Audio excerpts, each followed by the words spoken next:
Veliko ljudi sploh ne razume, da mi, ljudje z iskreno srčno iskro in ognjem, ne doživljamo navadne zlorabe. Ni naključje, ni nesreča in ni samo nekaj toksičnega.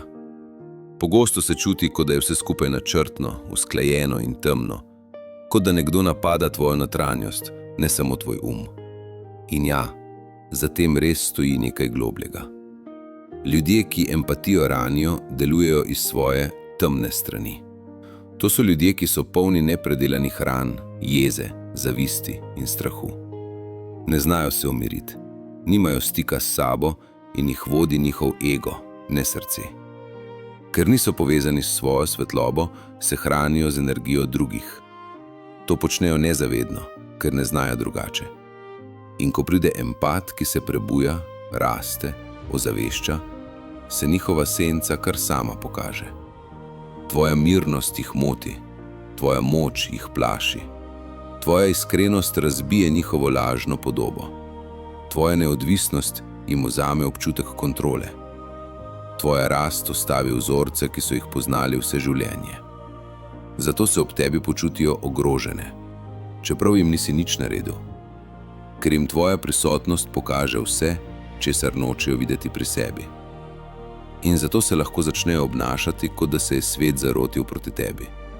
Napadi, manipulacije, tihe kazni, hladnost, pretirano reagiranje, kaznovanje, izsiljevanje, ponavljanje istih vzorcev.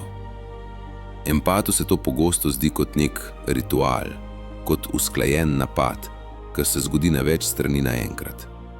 Ne zato, ker bi bili ljudje organizirani, ampak zato, ker enako ranjeni ljudje delujejo zelo podobno. Ljudje, ki se nikoli niso soočili s svojo temo, jo zlivajo nate. Ljudje, ki svojih ran niso pozdravili, te kaznujejo za svoje bolečine.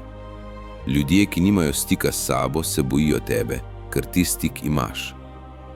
Veliko empatov gre v takih obdobjih skozi iniciacijo, notranji prehod.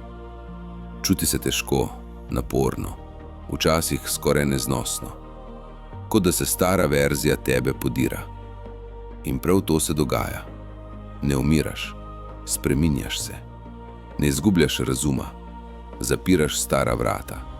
Ne izgubljaš svoje svetlobe. Prvič je zares vidiš. Ne izgubljaš duše, vračaš si jo. Ko začne empat rasti, ga sistem, ki ga je ranil, ne more več držati. In takrat pritiski postanejo večji, ampak samo zato, ker prihaja nova faza življenja. To ni konec, to je prehod. To je rojstvo nove moči, nove jasnosti in novega jaza.